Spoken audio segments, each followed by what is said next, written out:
So, you have a movie for me? Yes, sir, Yes, I sir, do. I So do. it's based on this fantasy book series, right?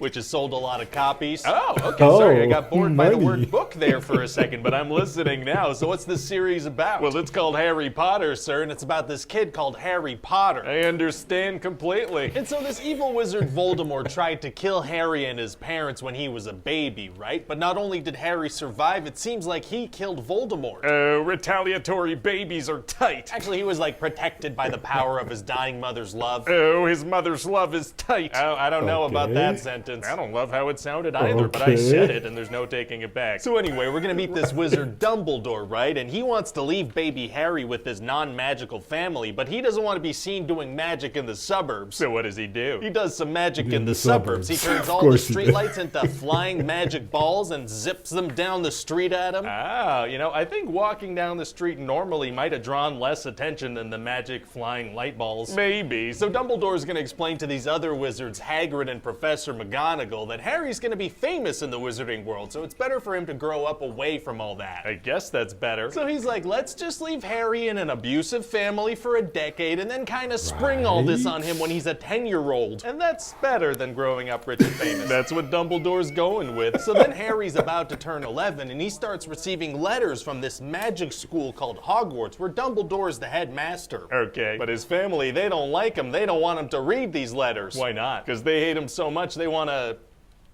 keep him around. I don't know. That works. So the uncle keeps destroying these letters and they keep showing up, but Harry just can't get his hands on one long enough to read it. Wow, well, it's too bad they Wow. don't have a magical letter that just kind of shouts the message at you. No, actually they do have that. Those are called howlers. Oh, sounds like maybe they just could have sent him one of those. Well, we don't introduce Maybe them I'll till a have future that. movie, so that's as good as them not existing right now. That makes sense. So anyway, then that Hagrid guy shows up and tells Harry that he's a wizard and takes him away from his family. Very exciting. So Hagrid brings him to get all the stuff he needs for school, like he gets an owl named Hedwig. Oh, Hedwig. Yeah, he's super cute. Don't get too attached. What? Oh, and also Harry has to get a wand, right? So he goes to this place called Ollivander's and just destroys the place. Does he get in trouble? No, that just kind of seems like this guy's way of doing things. Just let children destroy his stuff until they find a wand that works. Interesting business model. So anyway, eventually Harry gets on the train to Hogwarts and he meets this kid Ron Weasley and he's got a rat on his crotch. Oh my god. Oh yeah, no, it sounds gross, but in a later movie we're gonna find out that the rat is actually a middle-aged man disguised as a rat. Oh, that's so much worse. Oh yeah, I guess that is worse. Anyway, turns out Ron's poor, so Harry buys all the candy on the cart for just the two of them. Okay, kind of a jerk move, actually. Yeah. What if the other kids on the train wanted Yeah. some candy? Well, that's too bad. because Harry's rich and rich people get what they want. That is true, yeah. And then they also meet this know-it-all Hermione and they get to Hogwarts together. Oh boy, and what happens there? Well, this Draco Malfoy kid wants to be Harry's friend, but he's super mean to Ron, so Harry's like,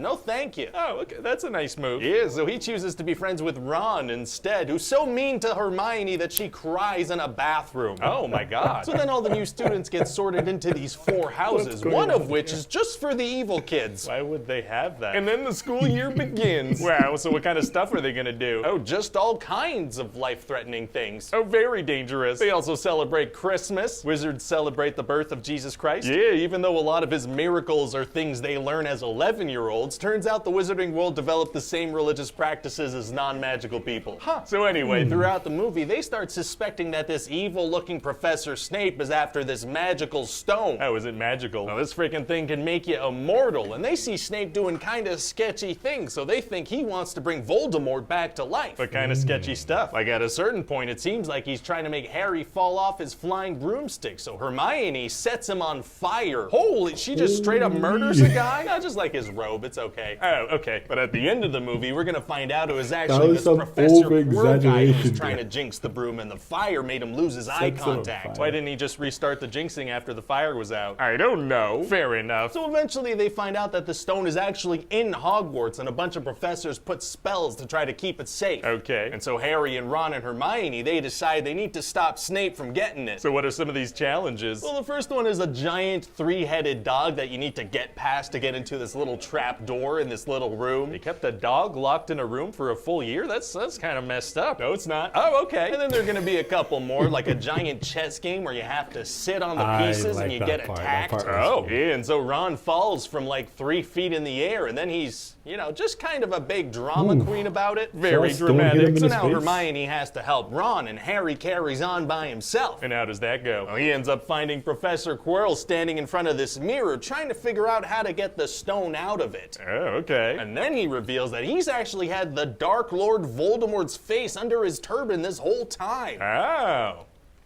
Must have been very awkward for him to poop all year. Yeah, no, can't imagine those were pleasant for either of them. You think he ever went to scratch his head and accidentally poked the Dark Lord in the eye? You know, maybe. You think they said goodnight to each other before bed every night, or was it just awkward silence? I don't know. Maybe let's not think about this too much. Oh, okay. Anyway, so then the stone magically appears in Harry's pocket because of the magic mirror. Oh, wow, wow, In wow. his pocket. Wow. So now Professor Quirrell comes after him. Oh, man, it's going to be tough for him to defend himself against a full-grown man and the tiny face of a dead man. Actually, it's going to be super easy. Barely an inconvenience. Oh, really? Barely. Yeah, it turns out his mom's love is like super plot armor, so he turns Professor Quirrell to dust just by Super plot touching him. Oh, my God, he kills a teacher? He does, yeah, and so that's a happy turn of events. This child took this man's life very easily. Jeez. So then Dumbledore explains to Harry that this mirror had a spell on it where the stone would only transfer to somebody who wanted to find the stone but not use it. So that's why Professor Quirrell couldn't get it. Exactly. Wow.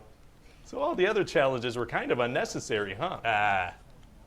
Yeah, kinda. And, you know, arguably, Harry made the situation much more dangerous by showing up. The stone would have stayed in the mirror. It never would have been within Voldemort's grasp. Yeah, okay, well, we're gonna play the moment as heroic, okay? Yeah, I guess. So anyway, then it's the end of the year, and there's this thing called the House Cup, where like throughout the year, each house gets points and loses points based on the stuff they do. Okay. And the good guy house, Gryffindor, is dead last, and the bad guy house, Slytherin, they win. Oh, well, you know, bummer. Yeah, but then Dumbledore, he's like, hey, everybody, shut the hell up, because Harry Potter here killed one of the teachers with his bare hands. Yeah. So he gives Harry and all his friends a bunch of points for killing that man, you know, ending that guy's life, being the last face he ever saw.